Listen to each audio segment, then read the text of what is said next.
নমস্কাৰ মই doctor মিজুল Malakar district মাইক্ৰোবায়োলজিষ্ট অৰ্থাৎ জিলা অনুজীৱবিদ আপুনি যদি বজাৰৰ পৰা প্ৰায়ে মাছ কিনি খায় তেতিয়াহ'লে এই ভিডিঅ'টো আপুনি সম্পূৰ্ণ চোৱাটো প্ৰয়োজনীয় কাৰণ আজি আমি আলোচনা কৰিম ফৰ্মেলিনযুক্ত মাছৰ বিষয়ে ফৰ্মেলিনযুক্ত মাছ খোৱাৰ ফলত আপোনাৰ কি ধৰণৰ সমস্যা আহিব পাৰে ফৰ্মেলিনযুক্ত মাছৰ পৰা ফৰ্মেলিন নোহোৱা কৰিবলৈ আপুনি কি ধৰণৰ উপায় অৱলম্বন কৰাটো উচিত ফৰ্মেলিন হ'ল এনেকুৱা এটা পদাৰ্থ এনে কাৰ্চিনোজেনিক পদাৰ্থ অৰ্থাৎ কেঞ্চাৰ কজিং এজেণ্ট হয় এই ফৰ্মেলিনযুক্ত বস্তু মাছ খোৱাৰ ফলত ব্যক্তিগৰাকীৰ আপোনাৰ কেঞ্চাৰ বিশেষকৈ লিউকেমিয়া বা ব্লাড কেঞ্চাৰ হোৱাৰ সম্ভাৱনা প্ৰায় বাঢ়ি যায় ফৰ্মেলিন মাছত এই কাৰণে ব্যৱহাৰ কৰা হয় যাতে মাছটো নপচে বা মাছটো গেলি নাযায় মাছৰ প্ৰিজাৰ্ভেটিভ হিচাপে ব্যৱহাৰ কৰে আৰু বিভিন্ন অন্য ৰাজ্যৰ পৰা যিটো মাছবোৰ আমাৰ ৰাজ্যলৈ পঠোৱা হয় গতিকে মাছবোৰ নষ্ট নোহোৱা থকাৰ বাবে তেখেতসকলে ফৰ্মেলিন ব্যৱহাৰ কৰে কেঞ্চাৰৰ উপৰিও ফৰ্মেলিনৰ কাৰণে এগৰাকী ব্যক্তিৰ কাহ হাঁচি এলাৰ্জি ডিচেণ্ট্ৰি বমি চৰ্মৰ ৰোগ বিভিন্ন ধৰণৰ স্কিনৰ বেমাৰ ব্ৰনকাইটিছ আপোনাৰ কিডনিৰ ৰোগ লিভাৰৰ ৰোগ ইউৰিক এচিড বাঢ়ি যোৱা পাৰে বা মুখৰ ঘাঁ বিভিন্ন ধৰণৰ সমস্যা আহিব পাৰে সাধাৰণতে আপুনি পৰীক্ষা কৰিহে আপুনি ফৰ্মেলিনযুক্ত মাছ হয়নে নহয় চিনাক্ত কৰিব পাৰি তথাপি আপুনি বিশেষ কেইটামান কথাত গুৰুত্ব দিব পাৰে যেনে ধৰক আপোনাৰ মাছৰ গোন্ধ আমি আমাৰ যিটো নৰ্মেল মাছ আমাৰ যিটো লোকেল মাছৰ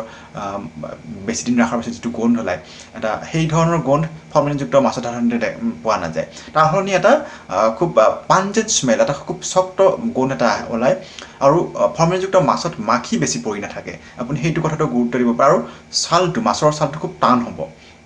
এইখিনি কথা আপুনি গুৰুত্ব দিব পাৰে আপুনি যদি বজাৰত যেতিয়া মাছ কিনিব যায় কিন্তু পৰীক্ষা কৰিহে ইয়াক নিশ্চিত প্ৰদান কৰিব পাৰি যে ইয়াত ফৰ্মেলিনযুক্ত মাছ হয়নে নহয়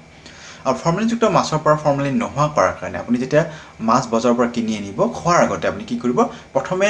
ঠাণ্ডা পানীত ধুই লৈ 1 ঘণ্টা আপুনি পানীত আপুনি তিয়াই থ'ব এনেকুৱা কৰিলে আপোনাৰ 61% আপোনাৰ ফৰ্মেলিন মাছৰ পৰা আঁতৰি যাব তাৰোপৰি আৰু এটা কৰিব পাৰে আপুনি নিমখ পানীত আপোনাৰ 1 পৰা 1.5 ঘণ্টা পৰ্যন্ত মাছ তিয়াই থ'ব পাৰে তাৰপিছত আপোনাৰ